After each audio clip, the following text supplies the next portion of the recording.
ওহ, কালারটা কি লাগছে বলো! ভাবা যাচ্ছে না, আমার নিজেরই তো জিভে জল চলে আসছে গো। ও হো হো হো হো।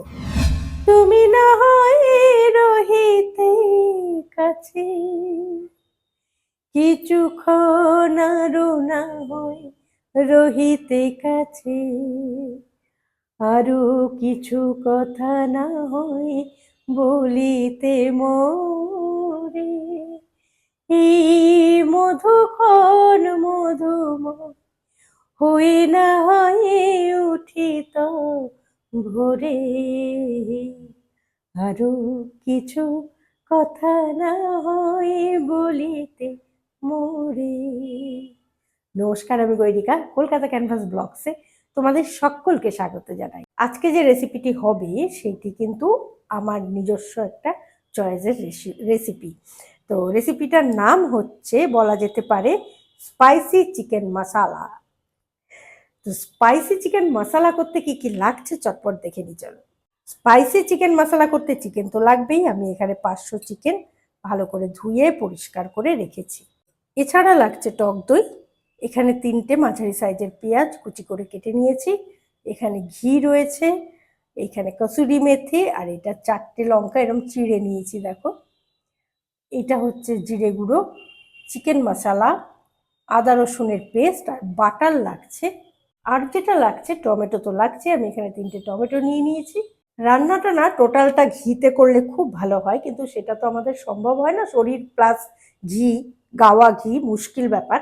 তো সেই জন্য ঘিয়ের সঙ্গে আমার দরকার পড়লে একটু সাদা তেল ব্যবহার করব, তাই আমি নিয়ে রেখেছি।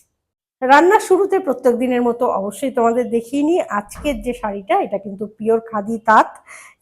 এই শাড়িটা গঙ্গা যমুনা পাড়, ব্লাউজ পিস রয়েছে, ভীষণ সুন্দর শাড়িটা।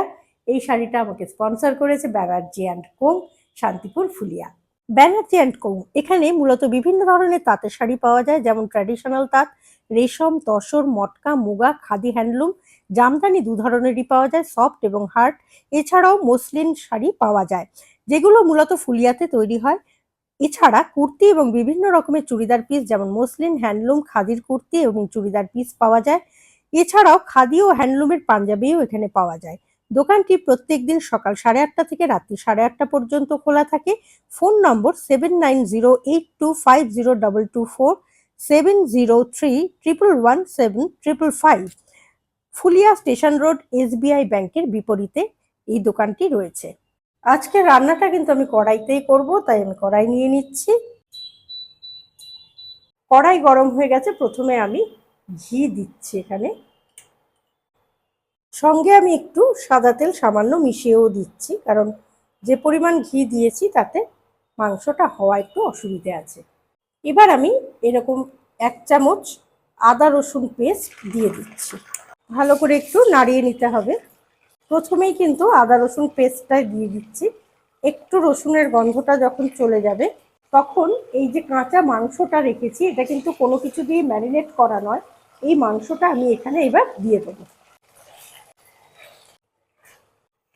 এবার মাংসটা ঘিয়ের মধ্যে একটু কিছুক্ষণ ধরে রাখবো, মানে ভাজতে হবে। যখন কালারটা এই যে এই ধরনের হয়ে আসবে, একটু সাদাটে সাদাটে, তখন বুঝতে হবে মাংসটা আমার ভাজা হয়ে গেছে।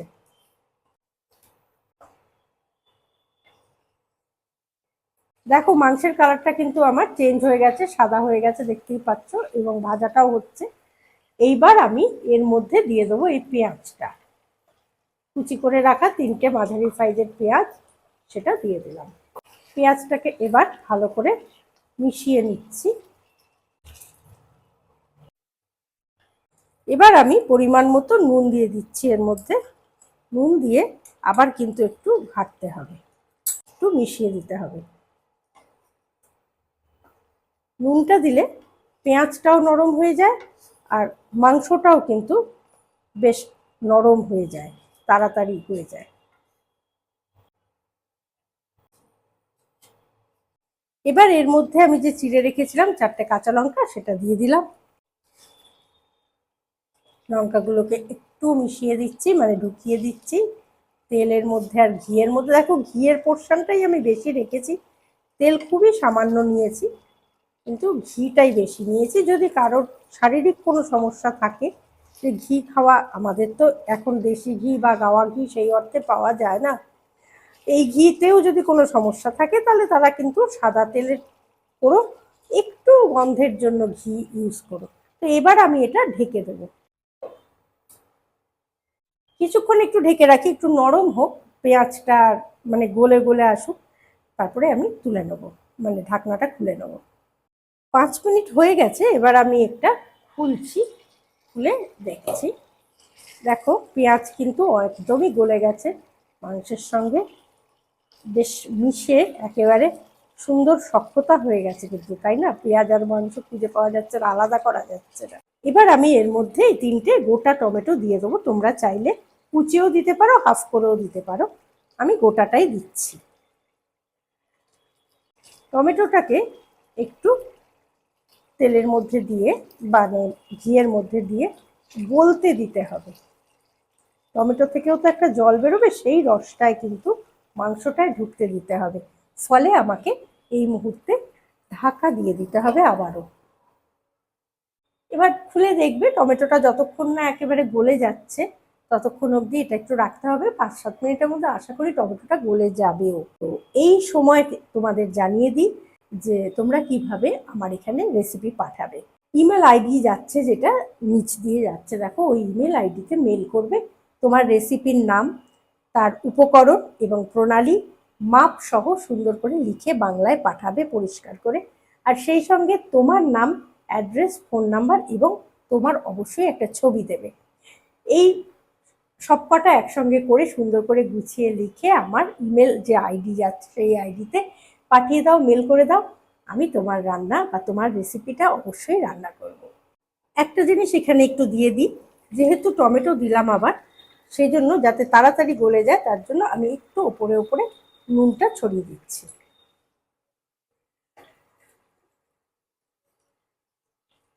দেখবে নুন দিলে কিন্তু বেশ তাড়াতাড়ি ব্যাপারটা নরম হয়ে যায়। এইবার আমি ঢাকা দিয়ে দিচ্ছি। এবার আমি একটু খুলে দেখি কি অবস্থা। দেখেছো টমেটো কিন্তু একদম নরম হয়ে গেছে, আর এই দেখো একদম খোসাগুলোও বেরিয়ে আসছে। তোমরা যদি চাও এই খোসাগুলো ফেলেও দিতে পারো, কিন্তু আমি রেখে দেবো, আমার ভালোই লাগে, খারাপ লাগে না, এবং মিশেও যাবে, জানো তো, এই খোসা থাকবেও না। এই যে টমেটোটা একদম এরকমভাবে মিশিয়ে দেবো। দেখো টমেটোটা একদমই মিশে গেছে। এর পর্যায়ে আমি একটু হলুদ গুঁড়ো দিয়ে দিচ্ছি, কালারটা খুব ভালো হয়, সেই জন্য প্রথমে হলুদ গুঁড়োটা দিয়ে নেওয়াই ভালো। 1 চামচ ধনে গুঁড়োও দিয়ে দিলাম, ভালো করে একটু মিশিয়ে নিচ্ছি। কালারটা দেখছো তো আস্তে আস্তে কিন্তু একটা অন্যরকম রূপ নিচ্ছে, তাই না? এই যে টমেটোটা পুরোটা গোটা দেওয়ার একটা মজা কি বলো তো, মুখে যখন পড়ে না, এই রসটার সঙ্গে যখন মাংসটা একদম একাকার হয়ে টমেটোটা মুখে যখন পড়ে, বেশ ভালো লাগে কিন্তু ঝোলে, একটা আলাদা টেস্ট হয়। এই একটু 2 মিনিটের মতো নাড়িয়ে নিলাম। এরপর এর মধ্যে দিয়ে দিচ্ছি জিরে গুঁড়ো 1 চামচ।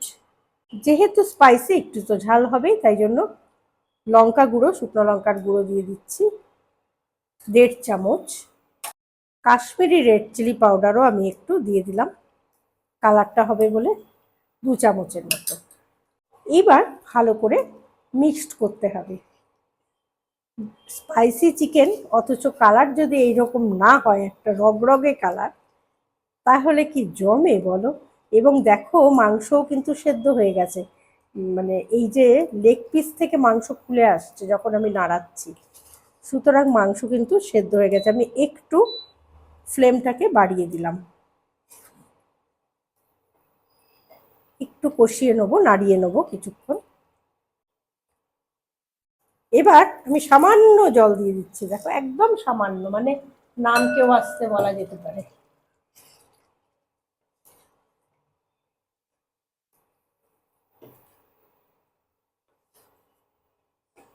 কালারটা কিরকম হয়েছে বলো? খেতে ইচ্ছে করছে কি করছে না? এটা কিন্তু রুটি পরোটা যে কোনো কিছুর সঙ্গে খেতে পারো, আবার আমার মতো যারা ভাত প্রেমী তাদের বলবো ভাত দিয়েও খেতে পারো। ভাত একটা এমনই জিনিস আমার মনে হয় সব কিছুই ভাত দিয়ে কিন্তু খাওয়া যায় চেষ্টা করলে, তাই না বলো? এই সময় গ্যাসটা পারলে অফ করে দেবে, তা না হলে একদম লো ফ্লেমে রাখবে। এই দইটা তা না হলে কিন্তু ফেটে যাবে। এইবার আমি এর মধ্যে টক দই দিয়ে দিচ্ছি, যেহেতু টমেটো পড়েছে খুব বেশি আমি টক দই দিচ্ছি না, 2 চামচের মতো টক দই দিয়ে দিলাম। ওহ, কালারটা কি লাগছে বলো, ভাবা যাচ্ছে না, আমার নিজেরই তো জিভে জল চলে আসছে গো। ও হো হো হো হো, মনে হচ্ছে কখন খাই কখন খাই কখন খাই। আমার না আসলে কি বলতো, ছোটবেলা থেকে না বড্ড স্পাইসি খেয়ে আমরা অভ্যস্ত, তো মানে আমার বাড়ি আর কি, বাপের বাড়ির কথা বলছি। চন্দনদের বাড়ি স্পাইসি খান না, মা বাবা কেউ, বাবা খুব একটু যদিও বা পছন্দ করেন, মা একেবারেই স্পাইসি পছন্দ করেন না। কিন্তু আমার বাড়ি ভীষণ স্পাইসি। বাবা মানে শেষ মুহূর্ত পর্যন্ত বাবাকে যদি একটু তেল ঝাল মশলা কম দেওয়া হতো বাবা খুব রেগে যেতেন, এটা কি খাওয়া যায়, এরকম একটা ব্যাপার, বাঙাল বাড়ি তো। তো সেই জন্য এইরকম কালার দেখলে না আমার যেন মনে হয় কখন খাবো, এক্ষুনি খেতে হবে আর কি, এরকম একটা ব্যাপার। এইবার আমি এর মধ্যে আমি খুব অল্প করে কসুরি মেথি দিচ্ছি, যেহেতু আমার বাড়ির লোকজন কসুরি মেথি পছন্দ করে না, তাই জন্য তোমরা চাইলে একটু বেশি করে দিয়ে দেবে। মিশিয়ে নিচ্ছি আবার। আমার কিন্তু কসুরি মেথির গন্ধটা সত্যি ভালো লাগে। ভালো করে মিশিয়ে নিতে হবে। খুব বেশি যে ঝামেলা আছে তাও না, বা খুব বেশি যে সময় লাগছে তাও না। এবার এই পর্যায়েতেই আমি একটু চিকেন মশলাও দিয়ে দিচ্ছি, 1 চামচের মতো। আমার কিন্তু রান্নাটা কমপ্লিট। আর চিকেন মশলাটা শেষেই দেবে, তাতে হবে গন্ধটা, মানে এই মশলার যে একটা গন্ধ রয়েছে সেই গন্ধটা কিন্তু তুমি ফিল করতে পারবে। রান্না আমার কমপ্লিট। এরপর লাস্ট একটা জিনিস দেব, সেইটা দিলে পরেই আমার কমপ্লিট হয়ে যাবে। লাস্ট যেটা যাবে সেটা হচ্ছে এই একটা কিউব বাটার, 1 কিউব বাটার আমি এখানে রেখে দিয়েছি, সেটাই দিয়ে দিলাম। ব্যাস, আর আমি না ঘাটবো না ঘুটবো, কিচ্ছু করব। আর তোমরা চাইলে ক্রিম দিতে পারো, আমি ক্রিম ইউজ করলাম না, সেই জায়গায় আমি বাটার দিলাম। আর যদি তোমরা চাও তাহলে কিন্তু ওপর থেকে ক্রিমও দিতে পারো। এবার আমি নাবিয়ে তোমাদের দেখাচ্ছি। তো এই হলো আমার স্পাইসি চিকেন মশলা।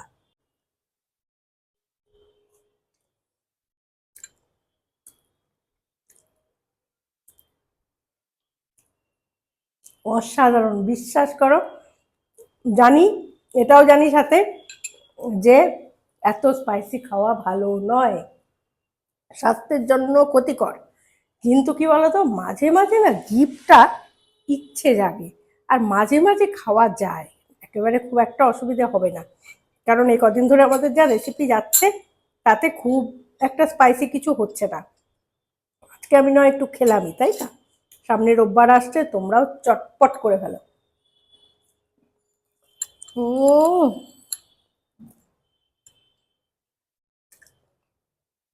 মাংসের মধ্যে না ভেতরে টমেটোর রসটা যা ঢুকেছে না, মানে আমি বলবো না, করে আমাকে তোমরা জানাও তোমরা কেরম রান্নাটা করলাম। সত্যি ভীষণ টেস্টি হয়েছে। তোমরা সামনেই রোববার চটপট এটা করে ফেলো, আর খেয়ে আমাকে জানাও কেমন লাগলো। তাহলে আজকের ভিডিও এখানেই শেষ করছি। রেসিপি যদি ভালো লাগে লাইক শেয়ার কমেন্ট অবশ্যই করো। নেক্সট রেসিপি নিয়ে আবারও আসছি, ততক্ষণের জন্য সঙ্গে থাকো, দেখতে থাকো কলকাতা ক্যানভাস ব্লগস। নমস্কার। আর লাস্ট এরকমই একটা রগে দিতে হবে, তো সেই জন্য এই যে গানটা আমি দিয়ে শুরু করেছিলাম ঠিক তার সঞ্চারিটা দিয়ে শেষ করছি। কিছু নিয়ে দিয়ে ও গো মোর মনোময়, কিছু নিয়ে দিয়ে ও গো মোর মনোময়, সুন্দর তরু হতো নাকি বলো একটু ছোঁয়ার পরিচয়।